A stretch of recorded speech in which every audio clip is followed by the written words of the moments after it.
परम सन्मानयोग गुरु प्यारी साध संगत जी, प्यार सहित गुरु फतेह नाल सांझ पाओ ਅਤੇ आखो वाहिगुरु जी का खालसा वाहिगुरु जी की फतेह। कि ਅਸੀਂ ਨਿਆਰੇ ਖਾਲਸਾ ਹਾਂ। ਉਸ ਪੁਸਤਕ ਵਿੱਚੋਂ ਕੁਝ ਰਿਕਾਰਡਿੰਗ ਕਰਵਾਈ ਜਾ ਰਹੀ ਹੈ। ਉਸ ਪੁਸਤਕ ਦਾ ਇੱਕ ਲੇਖ ਹੈ ਸੂਰਜ ਕਿਰਨ ਮਿਲੇ। ਇਹਦਾ ਕੀ ਭਾਵ ਅਰਥ ਹੈ, ਇਸ ਤੋਂ ਸਾਨੂੰ ਕੀ ਉਪਦੇਸ਼ ਮਿਲਦਾ ਹੈ, ਇਸ ਬਾਰੇ ਜਾਣਕਾਰੀ ਪ੍ਰਾਪਤ ਕਰਨ ਦਾ ਯਤਨ ਕੀਤਾ ਜਾਏਗਾ।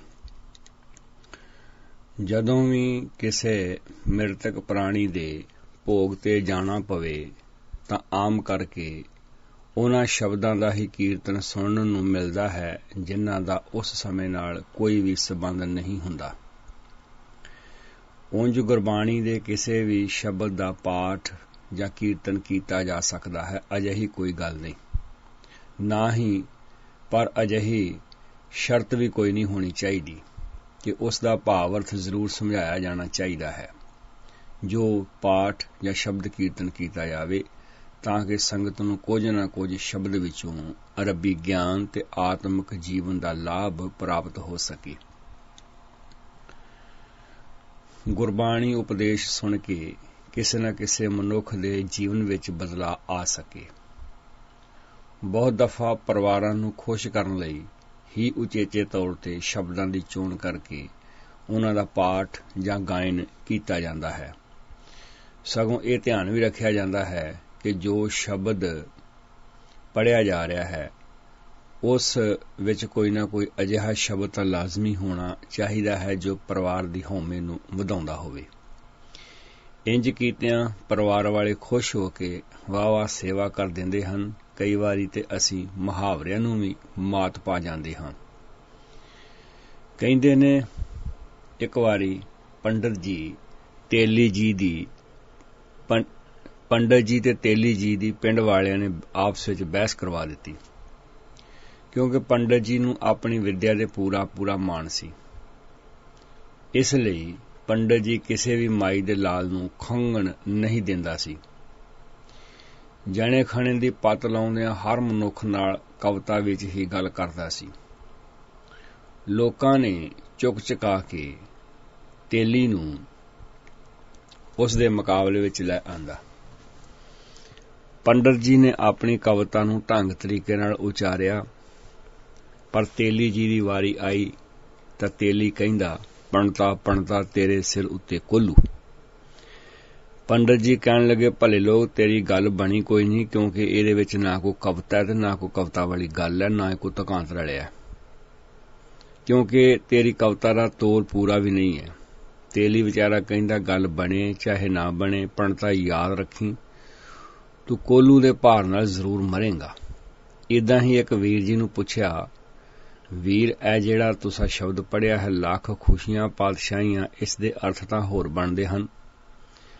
ਅੱਗੋਂ ਸਹਿਜ ਸੁਭਾਅ ਉੱਤਰ ਦਿੰਦੇ ਨੇ, ਚੱਲਦਾ ਇਹ ਸਭ ਕੁਝ ਇੱਥੇ, ਇਹਨਾਂ ਨੂੰ ਕਿਹੜੀ ਸਮਝੇ ਪਰਿਵਾਰ ਵਾਲਿਆਂ ਨੂੰ। ਇਹ ਤੇ ਪਰਿਵਾਰ ਵਾਲੇ ਦਾ ਭਾਊ ਜੀ ਲੱਖ ਖੁਸ਼ੀਆਂ ਨਾਲ ਹੀ ਖੁਸ਼ ਹੋ ਗਏ ਨੇ ਤੇ ਸਾਡਾ ਵਾਵਾ ਤੋਰੀ ਫੁਲਕੇ ਦਾ ਕੰਮ ਬਣ ਗਿਆ। ਇਹਨਾਂ ਨੂੰ ਕੀਰਤਨ ਦੀ ਸਮਝ ਹੈ ਕੋਈ ਨਹੀਂ। ਇਹਨਾਂ ਨੂੰ ਤੇ ਸਿਰਫ ਖੁਸ਼ੀਆਂ ਚਾਹੀਦੀਆਂ ਨੇ। ਉਹ ਅਸੀਂ ਪੂਰੀਆਂ ਹੇਕਾਂ ਲਾ ਕੇ ਪੜ੍ਹ ਦਿੱਤੀਆਂ। ਅਰਥਾਂ ਨਾਲ ਇਹਨਾਂ ਵਿਚਾਰਿਆਂ ਦਾ ਕੀ ਵਾਸਤਾ ਹੈ। ਤੇਲੀ ਦੀ ਕਵਿਤਾ ਬਣੇ ਚਾਹੇ ਨਾ ਬਣੇ, ਪਰ ਪੰਡਤ ਜੀ ਭਾਰ ਦੇ ਨਾਲ ਤੇ ਜ਼ਰੂਰ ਮਰੇਗਾ ਹੀ ਨਾ। ਸਾਨੂੰ ਸ਼ਬਦਾਂ ਦੇ ਅਰਥਾਂ ਦੀ ਕਹਾਣੀ ਨਾਲ ਕੋਈ ਸਰੋਕਾਰ ਨਹੀਂ। ਸਾਨੂੰ ਤੇ ਸਿਰਫ ਪਰਿਵਾਰ ਵਾਲੇ ਖੁਸ਼ ਚਾਹੀਦੇ ਨੇ। ਭਲਿਆਂ ਜ਼ਮਾਨਿਆਂ ਵਿੱਚ ਪੇਂਡੂ ਵੀਰਾਂ ਤੇ ਡਾਕਟਰਾਂ ਦੇ ਵੀ ਕਈ ਲਤੀਫੇ ਸੁਣਨ ਨੂੰ ਮਿਲ ਜਾਂਦੇ ਸਨ। ਕਹਿੰਦੇ ਨੇ ਇੱਕ ਡਾਕਟਰ ਸਾਹਿਬ ਜੀ ਪਾਸ ਉਹਨਾਂ ਦਾ ਇੱਕ ਦੋਸਤ ਬੈਠਾ ਹੋਇਆ ਸੀ। ਉਸ ਨੇ ਦੋ ਘਟਨਾਵਾਂ ਦੇਖੀਆਂ। ਪਹਿਲੀ ਘਟਨਾ ਇੰਜ ਵਾਪਰੀ ਕਿ ਡਾਕਟਰ ਸਾਹਿਬ ਜੀ ਪਾਸ ਇੱਕ ਪੇਂਡੂ ਮਰੀਜ਼ ਦੁੱਖ ਦੀ ਦਾੜ ਕਢਾਉਣ ਲਈ ਆਇਆ। ਪੇਂਡੂ ਵੀਰ ਨੇ ਪੈਸੇ ਪੁੱਛੇ। ਅੱਗੋਂ ਡਾਕਟਰ ਕਹਿਣ ਲੱਗੇ ਕਿ ਮੈਂ 20 ਰੁਪਏ ਲਵਾਂਗਾ। ਸੌਦਾ ਤੈਅ ਹੋ ਗਿਆ। ਕੁਦਰਤੀ ਡਾਕਟਰ ਜੀ ਪਾਸੋਂ ਦੁੱਖ ਦੀ ਦਾੜ ਦੀ ਥਾਂ ਤੇ ਤੰਦਰੁਸਤ ਦਾੜ ਦਾ ਬਟਨ ਨੱਪਿਆ ਗਿਆ। ਦੁੱਖ ਦੀ ਦਾੜ ਰਹਿ ਗਈ ਤੇ ਤੰਦਰੁਸਤ ਜਿਸ ਦਾ ਬਟਨ ਨੱਪਿਆ ਗਿਆ ਸੀ, ਡਾਕਟਰ ਸਾਹਿਬ ਨੇ ਪੁੱਟ ਕੇ ਮਰੀਜ਼ ਦੇ ਹੱਥ ਵਿੱਚ ਫੜਾਈ। ਮਰੀਜ਼ ਨੇ ਮਹਿਸੂਸ ਕੀਤਾ कि मेरी दुख दी दाड़ तां पुट्टी ही नहीं गई। जो दाड़ ठीक ठाक सी डॉक्टर जी ने उस दा ही राम नाम सत बोल दिता है। मरीज परेशान हो के पुछदा है, डॉक्टर जी मैनू लगदा है कि मेरी दुख दी दाड़ तां पुट्टी ही नहीं गई, क्योंकि ਉਹ ਤੇ ਅਜੇ ਉਸੇ ਤਰ੍ਹਾਂ ਹੀ ਦੁਖ ਰਹੀ ਹੈ। ਡਾਕਟਰ ਜੀ ਨੇ ਆਪਣੇ ਪੂਰੇ ਤਜਰਬੇ ਦਾ ਫਾਇਦਾ ਉਠਾਉਂਦਿਆਂ ਗਰੀਬ ਮਰੀਜ਼ ਦੀ ਮਾਨਸਿਕ ਹਾਲਤ ਪੜ੍ਹਦਿਆਂ ਕਹਿਣ ਲੱਗਾ, ਕੋਈ ਨਹੀਂ ਮਿੱਤਰਾ, ਕੋਈ ਨਹੀਂ, ਉਂਝ ਤਾਂ ਇਹ ਵੀ ਖਰਾਬ ਹੀ ਸੀ ਤੇ ਇਹ ਵੀ ਪੁੱਟਣੀ ਹੀ ਪੈਣੀ ਸੀ। ਚੰਗਾ ਹੋਇਆ ਪਹਿਲਾਂ ਹੀ ਪੁੱਟੀ ਗਈ। ਦੂਸਰਾ ਕੀੜਾ ਵੀ ਇਹਦੇ ਤੇ ਬੈਠ ਕੇ ਹੀ ਦੂਸਰੀ ਦਾੜ ਨੂੰ ਡੰਗ ਮਾਰਦਾ ਸੀ। ਚੱਲ ਤੂੰ ਘਬਰਾ ਨਾ, ਮੈਂ ਤੇਰੇ ਪਾਸੋਂ ਪੈਸੇ ਇੱਕ ਦਾੜ ਪੁੱਟਣ ਦੇ ਹੀ ਲਵਾਂਗਾ, ਕਿਉਂਕਿ ਤੂੰ ਆਪਣੇ ਘਰ ਦਾ ਹੀ ਆਦਮੀ ਏ। ਪੈਸਿਆਂ ਦੀ ਕੋਈ ਬਹੁਤੀ ਗੱਲ ਨਹੀਂ ਏ, ਆਰਾਮ ਆਉਣਾ ਚਾਹੀਦਾ ਹੈ। ਮਰੀਜ਼ ਵਿਚਾਰਾ ਡਾਕਟਰ ਦੀਆਂ ਚੋਪੜੀਆਂ ਗੱਲਾਂ ਤੇ ਵਿਸ਼ਵਾਸ ਕਰਕੇ ਖੁਸ਼ ਹੋ ਗਿਆ ਤੇ ਇੱਕ ਦਾੜ ਦੇ ਚਾਈ ਪੈਸੇ ਦੇ ਕੇ ਆਪਣੇ ਘਰ ਆ ਗਿਆ।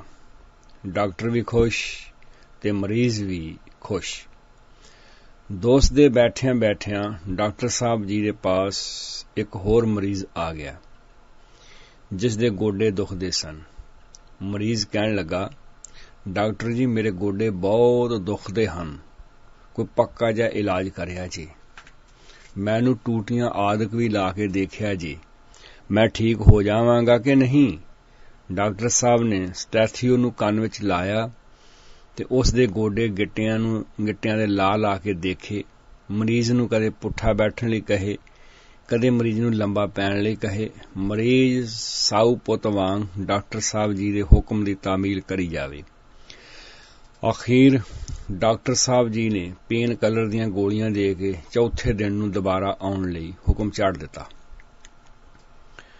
ਹੁਣ ਪਾਸ ਬੈਠੇ ਦੋਸਤ ਨੇ ਸਬਰ ਦਾ ਪਿਆਲਾ ਭਰ ਗਿਆ ਤੇ ਆਪਣੇ ਡਾਕਟਰ ਦੋਸਤ ਨੂੰ ਪੁੱਛਣ ਲੱਗਾ, ਦੋਸਤਾ ਮੈਂ ਸਦਕੇ ਜਾਵਾਂ ਤੇ ਡਾਕਟਰੀ ਦੇ, ਤੇ ਸਦਕੇ ਜਾਵਾਂ ਉਹਨਾਂ ਗਰੀਬ ਮਰੀਜ਼ਾਂ ਦੇ ਜੋ ਤੇਰੇ ਤੇ ਅਥਾਹ ਸ਼ਰਧਾ ਰੱਖ ਕੇ ਤੇਰੇ ਪਾਸ ਤੁਰੇ ਆ ਰਹੇ ਹਨ।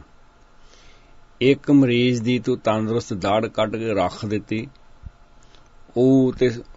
ਤੇ ਉਹ ਦੂਸਰੇ ਮਰੀਜ਼ ਦੇ ਤੂੰ ਸਟੈਥੀਓ ਗੋਡਿਆਂ ਗਿੱਟਿਆਂ ਨੂੰ ਲਾ ਕੇ ਉਸ ਨੂੰ ਪੂਰਾ ਬੇਵਕੂਫ ਬਣਾ ਕੇ ਤੋਲ ਦਿੱਤਾ ਈ। ਮੈਨੂੰ ਤੇਰੀ ਥਿਊਰੀ ਦੀ ਭੋਰਾ ਵੀ ਸਮਝ ਨਹੀਂ ਆਈ। ਡਾਕਟਰ ਸਾਹਿਬ ਜੀ ਠਹਾਕਾ ਮਾਰ ਕੇ ਖੂਬ ਉੱਚੀ ਹੱਸੇ ਤੇ ਅਸਲੀ ਭੇਦ ਵਾਲੀ ਗੱਲ ਸੁਣਾਉਣ ਲੱਗੇ ਕਿ ਭਲੇ ਦੋਸਤ, ਸਾਰੇ ਮਰੀਜ਼ ਦਵਾਈਆਂ ਨਾਲ ਠੀਕ ਨਹੀਂ ਹੁੰਦੇ। ਇਹਨਾਂ ਦਾ ਦਿਮਾਗੀ ਪੱਧਰ ਸਮਝ ਕੇ ਇਹਨਾਂ ਨਾਲ ਗੱਲ ਕਰੀਦੀ ਏ।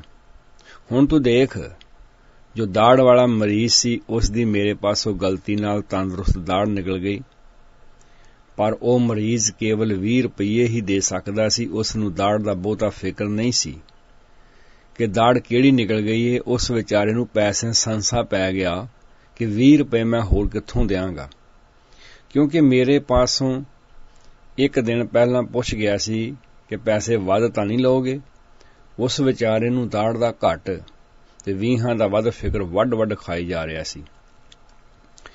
ਮੇਰੇ ਕਹਿਣ ਤੇ ਕਿ ਭਾਈ ਕੋਈ ਗੱਲ ਨਹੀਂ, ਤੂੰ ਘਰ ਦਾ ਹੀ ਆਦਮੀ ਏ। ਉਹ ਆਦਮੀ ਖੁਸ਼ ਹੋ ਗਿਆ। ਸ਼ੁਕਰ ਹੈ ਮੇਰੇ 20 ਬਚ ਗਏ, ਕਿਉਂਕਿ ਆਦਮੀ ਗਰੀਬ ਸੀ, ਸੋਚਦਾ ਮੇਰੇ 20 ਰੁਪਏ ਬਚ ਗਏ।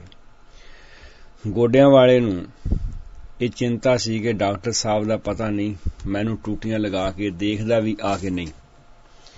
ਮੇਰੇ ਖਿਆਲ ਅਨੁਸਾਰ ਉਸਨੇ ਦਵਾਈਆਂ ਨਾਲ ਘੱਟ ਤੇ ਟੂਟੀਆਂ ਨਾਲ ਜ਼ਿਆਦਾ ਠੀਕ ਹੋਣਾ ਸੀ।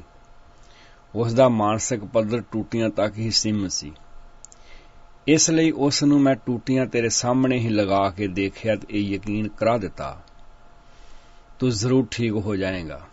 ਹੁਣ ਇਸ ਆਦਮੀ ਨੇ ਸਾਰਿਆਂ ਨੂੰ ਦੱਸਣਾ ਹੈ ਕਿ ਉਹ ਡਾਕਟਰ ਸਾਹਿਬ ਜੀ ਬਹੁਤ ਵੱਡੇ ਡਾਕਟਰ ਹਨ, ਜਿਨ੍ਹਾਂ ਨੇ ਮੈਨੂੰ ਕਈ ਵਾਰ ਕਈ ਟੂਟੀਆਂ ਲਾ ਕੇ ਦੇਖਿਆ। ਬਸ ਮਿੱਤਰਾ, ਇਸ ਨੂੰ ਦਵਾਈ ਦੀ ਘੱਟ ਤੇ ਟੂਟੀਆਂ ਦੀ ਜ਼ਿਆਦਾ ਜ਼ਰੂਰਤ ਸੀ, ਉਹ ਮੈਂ ਪੂਰੀ ਕਰ ਦਿੱਤੀ। ਪਹਿਲੀ ਉਦਾਹਰਨ ਤੋਂ ਤਾਂ ਇਹ ਪ੍ਰਤੀਤ ਹੁੰਦਾ ਹੈ ਕਿ ਕਵਿਤਾ ਬਣੇ ਜਾਂ ਨਾ ਬਣੇ, ਪਰ ਪੰਡਿਤ ਜੀ ਕੋਹਲੂ ਦਾ ਭਾਰ ਜ਼ਰੂਰ ਮਹਿਸੂਸ ਕਰਨਗੇ। ਇੰਝ ਹੀ ਕੀਰਤਨ ਦੀ ਘਰ ਵਾਲਿਆਂ ਵਿੱਚੋਂ ਕਿਸੇ ਨੂੰ ਸਮਝ ਆਏ ਜਾਂ ਨਾ ਆਏ, ਪਰ ਇਹ ਮਹਿਸੂਸ ਜ਼ਰੂਰ ਕਰਨਗੇ ਬਾਣੀ ਪੜ੍ਹਨ ਵਾਲਿਆਂ ਨੇ ਸਾਡਾ ਬਹੁਤ ਖਿਆਲ ਰੱਖਿਆ ਹੈ। ਕਿੰਨੇ ਪਿਆਰੇ ਸ਼ਬਦ ਇਹਨਾਂ ਨੇ ਪੜ੍ਹੇ ਨੇ। ਦੇਖੋ ਜੀ, ਮਹਾਰਾਜ ਜੀ ਦੀ ਕਿੰਨੀ ਅਪਾਰ ਕਿਰਪਾ ਹੋਈ ਕਿ ਸ਼ਬਦ ਵਿੱਚ ਸਾਡੇ ਲਈ ਖੁਸ਼ੀਆਂ ਸ਼ਬਦ ਆਇਆ ਹੈ। ਡਾਕਟਰ ਮਰੀਜ਼ ਦੀ ਮਾਨਸਿਕ ਅਵਸਥਾ ਦੇਖ ਕੇ ਦਵਾਈ ਦਿੰਦਾ ਹੈ। ਉਹਨਾਂ ਦੀ ਛਿੱਲ ਉਧੇੜੀ ਜਾ ਰਿਹਾ ਹੈ। ਇੰਜ ਸਿੱਖੀ ਪ੍ਰਚਾਰ ਨਾਲ ਸਾਡਾ ਕੋਈ ਸਰੋਕਾਰ ਨਹੀਂ ਕਿ ਸ਼ਬਦ ਦੇ ਕੀ ਅਰਥ ਨਿਕਲਦੇ ਹਨ। ਸਾਡਾ ਇਸ ਦੇ ਨਾਲ ਦੂਰ ਦਾ ਵੀ ਵਾਸਤਾ ਨਹੀਂ ਹੈ। ਅਸਾਂ ਤੇ ਪਰਿਵਾਰਾਂ ਦੀ ਮਾਨਸਿਕ ਦਸ਼ਾ ਦੇਖ ਕੇ ਹੀ ਕੀਰਤਨ ਕਰਨਾ ਹੈ। ਇਸ ਲਈ ਅਰਥਾਂ ਦੀ ਬਹੁਤੀ ਜ਼ਰੂਰਤ ਨਹੀਂ ਹੈ। ਪਰ ਲੋਕ ਕਹਿ ਰਹੇ ਹਨ, ਦੇਖੋ ਜੀ, ਕੀਰਤਨ ਕਿੰਨਾ ਸੁੰਦਰ ਕੀਤਾ ਹੈ। ਕੋਈ ਜਵਾਬ ਨਹੀਂ ਭਾਈ ਸਾਹਿਬ ਜੀ ਦੀ ਆਵਾਜ਼ ਦਾ। ਗੁਰੂ ਅਰਜਨ ਪਾਤਸ਼ਾਹ ਜੀ ਦੀ ਸ਼ਹੀਦੀ ਸ਼ਤਾਬਦੀ ਯਾਨੀ ਕਿ 400 ਸਾਲਾ ਸ਼ਹੀਦੀ ਪੁਰਬ ਸੰਸਾਰ ਪੱਧਰ ਤੇ ਮਨਾਇਆ ਗਿਆ ਹੈ। ਇਸ ਵਿੱਚ 400 ਸਾਲਾ ਸ਼ਤਾਬਦੀ ਮਨਾਉਣ ਲਈ ਮੈਨੂੰ ਬਹਿਰੀਨ ਆਉਣ ਦਾ ਸਬੱਬ ਬਣਿਆ। ਇੱਥੇ ਕੋਈ 6-7 ਥਾਵਾਂ ਤੇ ਗੁਰਦੁਆਰੇ ਹਨ ਜਿੱਥੇ ਹਫ਼ਤੇ ਦੇ ਹਰ ਦਿਨ ਇੱਕ ਗੁਰਦੁਆਰੇ ਕਥਾ ਕੀਰਤਨ ਹੁੰਦਾ ਹੈ। ਦੇਖਿਆ ਗਿਆ ਕਿ ਕਈ ਵੀਰਾਂ ਨੇ ਕੀਰਤਨ ਦਾ ਸਮਾਂ ਲਿਆ ਤੇ ਉਹਨਾਂ ਵਿੱਚੋਂ ਬਹੁਤਿਆਂ ਨੇ ਇੱਕੋ ਹੀ ਸ਼ਬਦ ਦੁਆਰਾ ਆਪਣੀ ਕੀਰਤਨ ਦੀ ਹਾਜ਼ਰੀ ਲਗਾਈ। ਹਾਲਾਂਕਿ ਇਸ ਸ਼ਬਦ ਦੇ ਪਹਿਲੇ ਦਿਨ ਹੀ ਅਰਥ ਕਰ ਦਿੱਤੇ ਗਏ ਸਨ, ਫਿਰ ਵੀ ਵੀਰ ਮੁੜ-ਮੁੜ ਇੱਕੋ ਸ਼ਬਦ ਹੀ ਪੜ੍ਹੀ ਜਾ ਰਹੇ ਸਨ। ਸੂਰਜ ਕਿਰਨ ਮਿਲੇ, ਜਲ ਕਾ ਜਲ ਹੁਆ ਰਾਮ। ਪਰ ਸਾਨੂੰ ਗੁਰ ਉਪਦੇਸ਼ ਇਸ ਸ਼ਬਦ ਵਿੱਚੋਂ ਕੀ ਮਿਲਦਾ ਹੈ, ਇਸ ਲਈ ਅੱਜ ਜ਼ਰੂਰਤ ਹੈ ਸ਼ਬਦ ਨੂੰ ਸਮਝਣ ਦੀ ਕਿ ਇਸ ਦੀ ਕੀ ਮਹਾਨਤਾ ਹੈ ਤੇ ਸਾਡੀ ਜ਼ਿੰਦਗੀ ਵਿੱਚ ਇਸ ਸ਼ਬਦ ਦੁਆਰਾ ਕਿਵੇਂ ਬਦਲਾਅ ਆ ਸਕਦਾ ਹੈ। ਬਿਲਾਵਲ ਮਹੱਲਾ 5 ਪੰਨਾ 846। ਸੂਰਜ ਕਿਰਨ ਮਿਲੇ, ਜਲ ਕਾ ਜਲ ਹੁਆ ਰਾਮ। ज्योति ज्योत रली, संपूर्ण थिया राम। ब्रह्म दे सह ब्रह्म सुनिया, एक एक वखाणिया। आत्म पसारा करण हारा, प्रभ बिना नहीं जानिया। आप करता आप भुगता, ਆਵ ਕਾਰਣ ਕੀਆ। ਬਿਨਵੰਤ ਨਾਨਕ ਸੇਈ ਜਾਣ ਹੈ, ਜਿਨੀ ਹਾਰੇ ਰਸ ਪੀਆ। ਬਿਨਵੰਤ ਨਾਨਕ ਸੇਈ ਜਾਣ ਹੈ, ਜਿਨੀ ਹਾਰੇ ਰਸ ਪੀਆ। ਮੈਨੂੰ ਕਈ ਥਾਵਾਂ ਤੇ ਇਹ ਸ਼ਬਦ ਸੁਣਨ ਨੂੰ ਮਿਲਿਆ ਤੇ ਹਰੇਕ ਜਗ੍ਹਾ ਤੇ ਤਕਰੀਬਨ ਇੱਕੋ ਹੀ ਅਰਥ ਸੁਣਨ ਨੂੰ ਮਿਲੇ। ਕੀਰਤਨੀਏ ਵੀਰ ਅਰਥ ਕਰ ਰਹੇ ਸਨ, ਸਾਧ ਸੰਗਤ ਜੀ, ਜਿਸ ਤਰ੍ਹਾਂ ਸੂਰਜ ਵਿੱਚੋਂ ਸਵੇਰੇ ਕਿਰਨਾਂ ਨਿਕਲਦੀਆਂ ਹਨ ਤੇ ਸ਼ਾਮ ਨੂੰ ਉਹ ਕਿਰਨਾਂ ਫਿਰ ਸੂਰਜ ਵਿੱਚ ਸਮਾ ਜਾਂਦੀਆਂ ਹਨ, ਇਸੇ ਤਰ੍ਹਾਂ ਹੀ ਬੰਦਾ ਜਨਮ ਪਰਮਾਤਮਾ ਵਿੱਚੋਂ ਲੈਂਦਾ ਏ ਤੇ ਫਿਰ ਮੁੜ ਕੇ ਪਰਮਾਤਮਾ ਵਿੱਚ ਹੀ ਸਮਾ ਜਾਂਦਾ ਹੈ। ਜਿਸ ਤਰ੍ਹਾਂ ਸੂਰਜ ਦੀ ਕਿਰਨ ਸੂਰਜ ਵਿੱਚ ਸਮਾ ਜਾਂਦੀ ਹੈ, ਇੰਜ ਹੀ ਮਰ ਚੁੱਕੇ ਬੰਦੇ ਦੀ ਜੋਤ ਵੀ ਪਰਮਾਤਮਾ ਵਿੱਚ ਸਮਾ ਜਾਂਦੀ ਹੈ। ਸੂਰਜ ਕਿਰਨ ਮਿਲੇ ਤੇ ਜੋਤੀ ਜੋਤ ਰਲੀ, ਦੋ ਸ਼ਬਦਾਂ ਨੂੰ ਲੈ ਕੇ ਘਰਦਿਆਂ ਨੂੰ ਪੂਰਾ ਯਕੀਨ ਦਿਵਾ ਦਿੱਤਾ ਜਾਂਦਾ ਹੈ ਕਿ ਤੁਹਾਡਾ ਬਜ਼ੁਰਗ ਸੂਰਜ ਦੀ ਕਿਰਨ ਵਾਂਗ ਰੱਬ ਜੀ ਨਾਲ ਮਿਲ ਗਿਆ ਹੈ ਤੇ ਉਸ ਦੀ ਪਵਿੱਤਰ ਜੋਤ ਰੱਬ ਦੀ ਜੋਤ ਵਿੱਚ ਰਲ ਗਈ ਹੈ।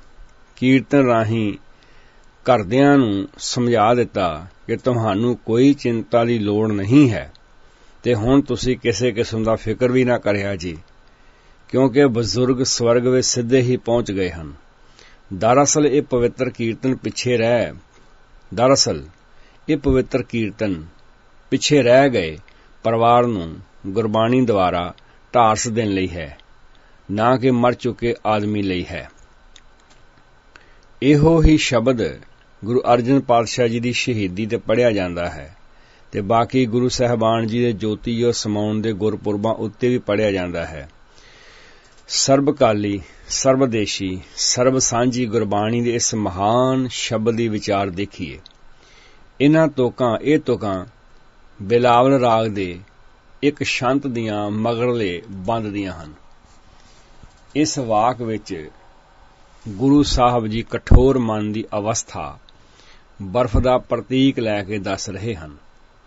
ਸੂਰਜ ਦੀਆਂ ਕਿਰਨਾਂ ਜਦੋਂ ਪਾਣੀ ਨਾਲ ਮਿਲ ਜਾਂਦੀਆਂ ਹਨ ਤਾਂ ਉਦੋਂ ਪਾਣੀ ਦਾ ਪਾਣੀ ਹੋ ਜਾਂਦਾ ਹੈ।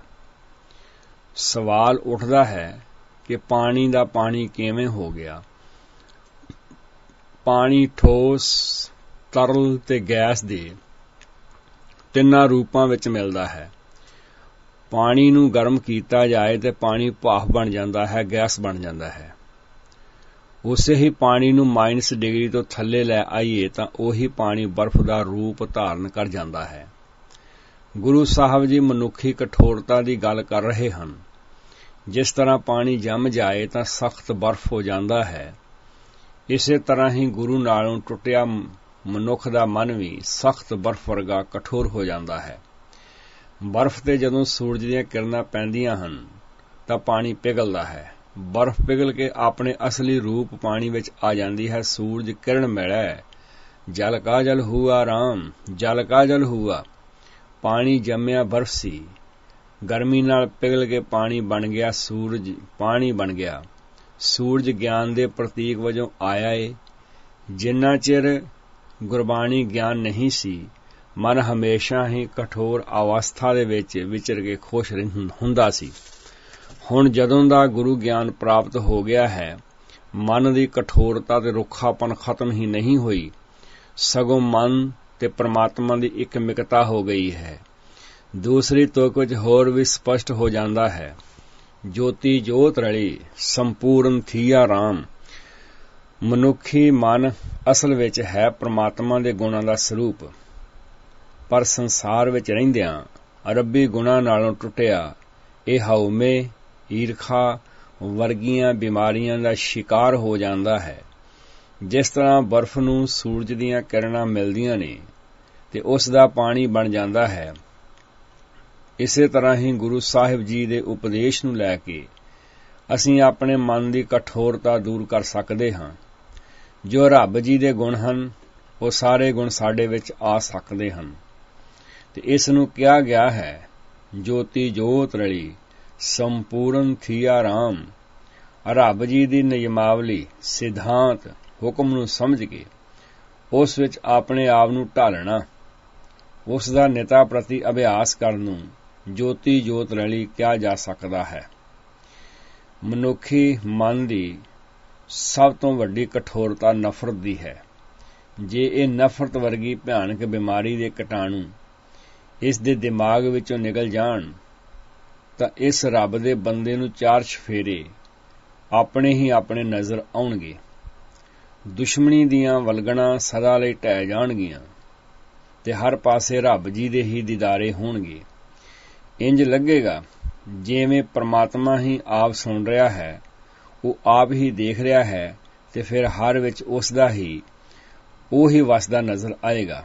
ਬ੍ਰਹਮ ਦੀਸੈ, ਬ੍ਰਹਮ ਸੁਣੀਐ, ਏਕ ਏਕ ਵਖਾਣੀਐ।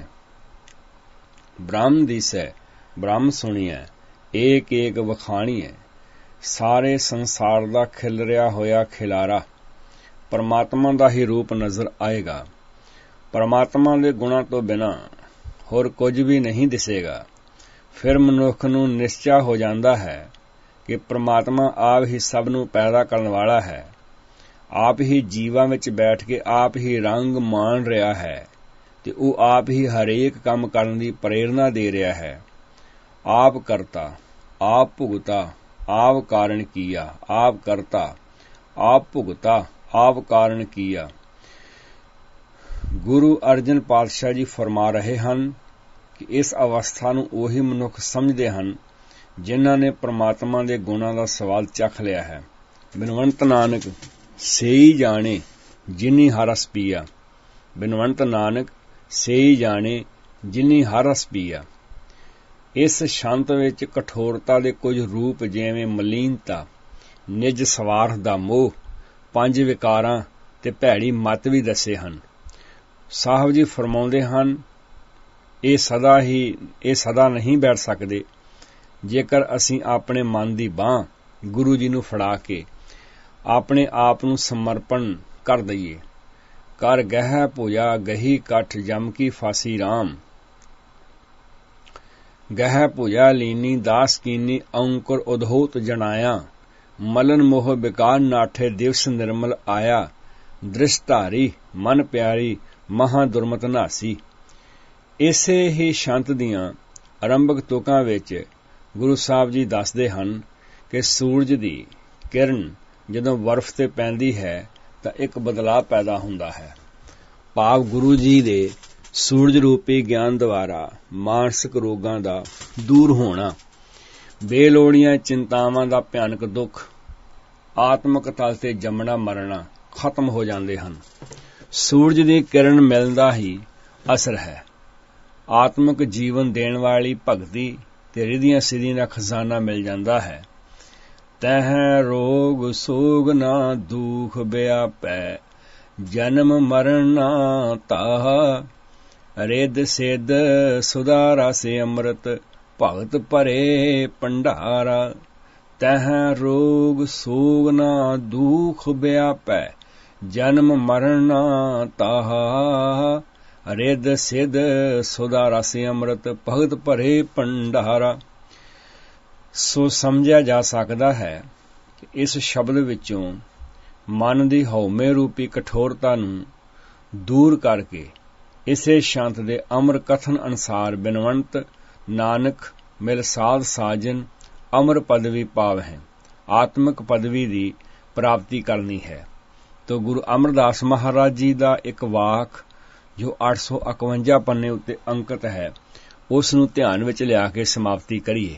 ਇਹ ਮਨ ਗੁਰ ਕੀ ਸਿੱਖ ਸੁਣ, ਪਾਹੇ ਗੁਣੀ ਨਿਧਾਨ, ਸੁਖ ਦਾਤਾ ਤੇਰੇ ਮਨ ਵਸੈ, ਹਉਮੈ ਜਾਏ ਅਭਿਮਾਨ, ਨਾਨਕ ਨਜ਼ਰੀ ਪਾਈਐ ਅੰਮ੍ਰਿਤ ਗੁਣੀ ਨਿਧਾਨ। ਫਿਰ ਦੁਹਰਾ ਦਿਆਂ, ਇਹ ਮਨ ਗੁਰ ਕੀ ਸਿੱਖ ਸੁਣ, ਪਾਹੇ ਗੁਣੀ ਨਿਧਾਨ, ਸੁਖ ਦਾਤਾ ਤੇਰੇ ਮਨ ਵਸੈ, ਹਉਮੈ ਜਾਏ ਗੁਮਾਨ, ਨਾਨਕ ਨਜ਼ਰੀ ਪਾਈਐ ਅੰਮ੍ਰਿਤ ਗੁਣੀ ਨਿਧਾਨ।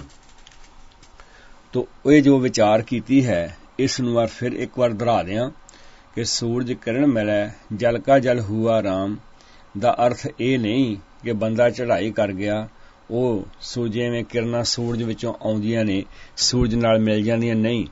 ਸੂਰਜ ਦਾ ਅਰਥ ਹੈ ਗਿਆਨ, ਤੇ ਜਲ ਕਾ ਜਲ ਹੁਆ ਅਸੀਂ ਬਰਫ਼ ਹਾਂ। ਜਦੋਂ ਗੁਰੂ ਗ੍ਰੰਥ ਸਾਹਿਬ ਮਹਾਰਾਜ ਜੀ ਦੇ ਉਪਦੇਸ਼ ਰੂਪੀ ਗਿਆਨ ਸਾਡੇ ਬਰਫ਼ ਵਰਗੇ ਮਨ ਉੱਤੇ ਪੈਂਦੀਆਂ ਹਨ ਤਾਂ ਸਾਡਾ ਮਨ ਬਰਫ਼ ਵਰਗਾ ਪਿਘਲਦਾ ਹੈ। ਹਉਮੈ ਤਿਆਗ ਕੇ ਨਿਮਰਤਾ ਦਾ ਸਫ਼ਰ ਤੈਅ ਕਰਕੇ ਨਿਮਰਤਾ ਦੀ ਮੰਜ਼ਿਲ ਤੇ ਪਹੁੰਚ ਜਾਂਦਾ ਹੈ। ਭੁੱਲਾਂ ਚੁੱਕਾਂ ਦੀ ਖਿਮਾ ਪਿਆਰਿਓ, ਪਿਆਰ ਸਹਿਤ ਗੁਰੂ ਨਾਲ ਫਤਿਹ ਸਾਂਝ ਪਾਓ ਤੇ ਆਖੋ ਵਾਹਿਗੁਰੂ ਜੀ ਕਾ ਖਾਲਸਾ, ਵਾਹਿਗੁਰੂ ਜੀ।